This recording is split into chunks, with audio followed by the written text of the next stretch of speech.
வணக்கம். ஆப்பிள்னு சொன்னாலே எல்லாருக்கும் ஞாபகம் வர்றது ஸ்டீவ் ஜாப்ஸ் தான் இல்லையா?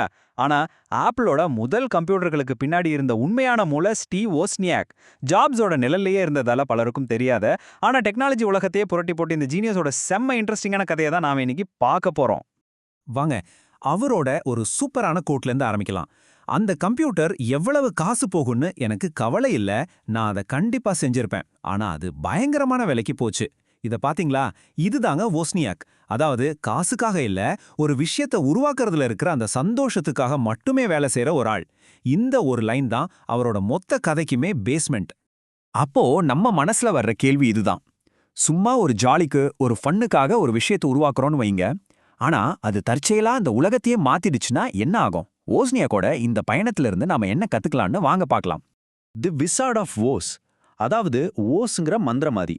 அவர் ஒரு மிகப்பெரிய சாம்ராஜ்யத்தை உருவாக்குறதுக்கு முன்னாடி ரொம்பவே புத்திசாலியான, அதே சமயம் சம குறும்புக்கார ஒரு இளைஞரா இருந்தாரு. குறும்புகளும் முன்மாதிரிகளும். ஒரு ஹேக்கரோட விளையாட்டு மைதானம். ஆமாங்க. ஓஸ்னியாக்கோட ஆரம்ப கால கண்டுபிடிப்புகளுக்கு அடித்தளமே அவரோட இந்த சேட்டைகளும் குறும்புகளும் தான்னு சொன்னா நம்புவீங்களா? ஓஸோட ஆரம்ப கால வாழ்க்கை இருக்கே, அது பல சுவாரஸ்யமான திருப்பங்கள் நிறைஞ்சது.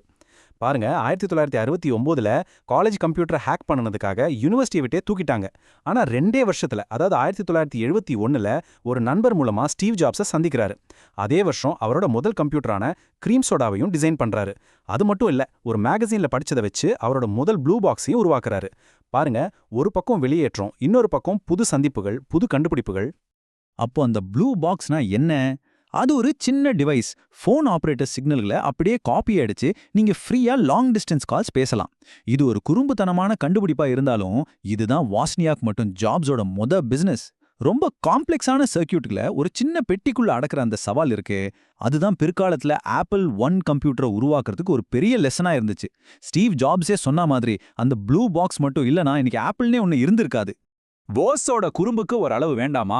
தி ஜால்டே புரளி, இதுதான் அவரோட சேட்டையோட உச்சகட்டம். உலகத்தில் இருக்கிற எல்லா பிரச்சனையும் தீக்கிற ஒரு கம்ப்யூட்டர்னு சொல்லி, அதுக்கு பேசிக்னு ஒரு ப்ரோக்ராமிங் லாங்குவேஜ் கூட இருக்குன்னு கதை விட்டு, கிட்டத்தட்ட 20,000 போலி ப்ரோஜெக்ட்களை ரெடி பண்ணிட்டாரு. கொடுமை என்னன்னா, அவரோட க்ளோஸ் ஃப்ரெண்ட் ஸ்டீவ் ஜாப்ஸே இதை நம்பிட்டாரு. சும்மா ஒரு ஃபன்னுக்காக அவரோட அறிவை எப்படியெல்லாம் பயன்படுத்தியிருக்காரு பாருங்க. அடுத்ததா ஒரு புரட்சியை கட்டமைத்தல், ஒரு கேரேஜில் இருந்து உலகிற்கு. அதாவது சும்மா பொழுதுபோக்காக ஆரம்பிச்ச ஒரு ப்ராஜெக்ட் எப்படி உலகத்தையே மாத்தின ஒரு கம்பெனியா உருவாச்சு. இத ஓஸ்னியாக் என்ன சொல்றாரு பாருங்க. என்கிட்ட இந்த கம்ப்யூட்டர் இருந்துச்சு, அதோட எல்லா டிசைன்ஸையும் நான் எல்லாருக்கும் ஃப்ரீயா கொடுத்துட்டு இருந்தேன். இதுதான் ஓஸ்னியாக். ஹோம் ப்ரூ கம்ப்யூட்டர் கிளப்னு ஒரு குரூப் இருந்துச்சு. அங்க தன்னோட ஆப்பிள் ஐ ஸ்கிமேட்டிக்ஸ், அதாவது அந்த வரைபடங்களை மற்றவங்களுக்கு எந்த ஒளிவு மறைவும் இல்லாம ஃப்ரீயா ஷேர் பண்ணாரு. ஏன்னா அறிவை நாம பகிர்ந்துக்கணும், பதுக்கி வைக்க கூடாதுன்னு அவர் உறுதியா நம்பினார். சரி, இவ்ளோ பெரிய ஆப்பிள் கம்பெனி எப்படி ஆரம்பிச்சது? ரொம்ப ரொம்ப சிம்பிளா.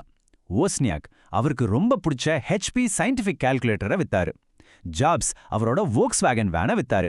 இந்த 2 காசையும் வச்சுதான் ஏப்ரல் 1, 1976ல ஆப்பிள் கம்ப்யூட்டர் கம்பெனியை ஆரம்பிச்சாங்க.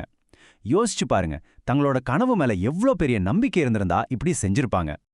அப்போ அந்த முதல் ஆப்பிள் ஐ கம்ப்யூட்டரோட விலை எவ்வளோ தெரியுமா? $666.66. ஏன் இப்படி ஒரு விசித்திரமான விலை? இதுக்கு பின்னாடி பெரிய மார்க்கெட்டிங் ஸ்ட்ராட்டஜிலாம் எதுவும் இல்ல. வோஸ்னியாக்கு ஒரே நம்பர் திரும்ப திரும்ப வர்றது ரொம்ப பிடிக்கும். அவ்வளோதான் விஷயம். அவரோட இந்த குறும்புத்தனம் ஆப்பிளோட ஆரம்ப நாட்கள்லையும் தொடர்ந்துருக்கு. இந்த இடத்துல தான் 2 ஸ்டீவ்களுக்கு நடுவுல ஒரு பெரிய தத்துவ மோதலே நடந்துச்சு. ஆப்பிள் 2 கம்ப்யூட்டர்ல எத்தனை எக்ஸ்பான்ஷன் ஸ்லாட்ஸ் வைக்கலான்னு ஒரு விவாதம். ஜாப்ஸ் சொன்னாரு 2 போதும், அப்பதான் சிம்பிளா நம்ம கண்ட்ரோல்ல இருக்கும்னு. ஆனா ஓஸ்னியாக் சொன்னாரு, இல்ல 8 ஸ்லாட் வேணும், அப்பதான் யூசர்ஸ்க்கு முழு சுதந்திரம் கிடைக்கும், இன்ஜினியர்ஸும் புதுசா உருவாக்க முடியும்னு. கடைசியில ஓஸோட பார்வை தான் ஜெயிச்சது. அவரோட இந்த முடிவு தான் டெவலப்பர்ஸையும் டெக் ஆர்வலர்களையும் ஆப்பிள் பக்கம் ஈர்த்துச்சு. அதுவே ஆப்பிள் 2வோட மிகப்பெரிய வெற்றிக்கு ஒரு முக்கியமான காரணமா அமைஞ்சது. அடுத்தது அவரோட வாழ்க்கையில ஒரு பெரிய திருப்புமுனை, ஒரு விபத்து மற்றும் ஒரு மீளமைப்பு, எல்லாவற்றையுமே மாற்றி போட்ட ஒரு சம்பவம். பிப்ரவரி 7, 1981. ஓஸ்னியாக் ஓட்டிட்டு போன பிளேன் கிராஷ் ஆயிடுச்சு. தலையில பயங்கரமான அடி. 5 வானத்துக்கே ஆன்டிரோகிரேட் அம்னீசியா. அதாவது அந்த விபத்தை பத்தின நினைவுகள் சுத்தமா இல்ல. அதுக்கப்புறம் புதுசா எந்த நினைவுகளையும் உருவாக்க முடியல. யோசிச்சு பாருங்க, வாழ்க்கை ஒரே நிமிஷத்துல தலைகீழா மாறிடுச்சு. அந்த செமிகமா நிலையில இருந்து வெளில வர்றது ஓஸோட மூளையில ஒரு ரீசெட் பட்டனை அழுத்தின மாதிரி இருந்துச்சுன்னு சொல்றாங்க.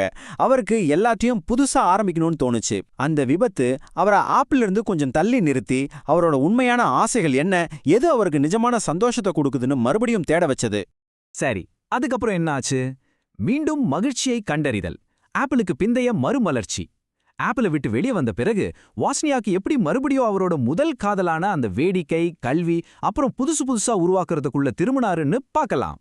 ஒரு செம ஃபன்னான விஷயம் என்னன்னா, பெர்க்லி யூனிவர்சிட்டியில தன்னோட டிகிரியை முடிக்கணும்னு ஆசைப்பட்டாரு. ஆனா உலக புகழ்பெற்ற ஸ்டீவ் ஓஸ்னியாக்கா போனா ஒரு நார்மல் ஸ்டூடெண்ட் லைஃப் கிடைக்காது இல்லையா? அதனால ராக்கி ரக்கூன் கிளார்க்னு ஒரு புனைப்பெயர்ல காலேஜ்ல சேர்ந்தாரு. இதுவே காட்டுது புகழை விட அறிவுக்கு தான் ஒரு அதிக முக்கியத்துவம் கொடுத்தாருன்னு. ஆப்பிள விட்டு வந்த பிறகும் அவர் சும்மா இருக்கல. டெக்னாலஜியையும் மியூசிக்கையும் ஒன்னா சேர்த்து யூஎஸ் ஃபெஸ்டிவல்ஸ்னு பெரிய இசை விழாக்களை நடத்துறதுக்காக யூனிசான் அப்படிங்கிற நிறுவனத்தை ஆரம்பிச்சாரு. அப்புறம் CL9ன்னு ஒரு கம்பெனி ஆரம்பிச்சு உலகத்தோட முதல் ப்ரோக்ராமபிள் யூனிவர்சல் ரிமோட்டை உருவாக்குனாரு. இது எல்லாத்தையும் விட முக்கியமா 5ஆவதுல இருந்து 9ஆம் வகுப்பு படிக்கிற குழந்தைங்களுக்கு கம்ப்யூட்டர் கிளாஸ் எடுத்தாரு. பாருங்க, லாபத்தை விட தனக்கு பிடிச்ச விஷயங்களையும் மத்தவங்களுக்கு உதவுறதையும் தான் அவர் செஞ்சாரு. கடைசியா, ஓஸின் நீடித்த நெறிமுறை, வெற்றியின் வேறுபட்ட வரையறை. ஸ்டீவ் ஓஸ்னியாக்கோட வாழ்க்கை தத்துவம் என்ன? அது எப்படி இன்னைக்கு நாம பார்க்குற டெக் உலகத்திலிருந்து வித்தியாசமா இருக்குன்னு பார்க்கலாம். இங்க பாருங்க, ஒரு பக்கம் ஓஸோட வழி, இன்னொரு பக்கம் சிலிகான் வேலியோட வழி. ஓஸ் ஒரு விஷயத்தை உருவாக்குறதுல இருக்கிற சந்தோஷத்துக்காகவும் ஆர்வத்துக்காகவும் செஞ்சாரு. ஆனா சிலிகான் வேலி லாபத்துக்காகவும் வளர்ச்சிக்காகவும் செய்யுது. ஓஸ் எல்லாத்தையும் வெளிப்படையா பகிர்ந்துகிட்டாரு. ஆனா இங்க எல்லாமே மூடிய தனி உரிமை அமைப்புகள். அவருக்கு படைப்பு சுதந்திரம் முக்கியம், இங்க மேனேஜ்மெண்ட் மற்றும் மார்க்கெட் பிரஷர் தான் முக்கியம். அவர் கல்விக்கும் சமூக சேவைக்கும் முக்கியத்துவம் கொடுத்தாரு. ஆனா இங்க பங்குதாரர்களோட மதிப்பு தான் எல்லாமே.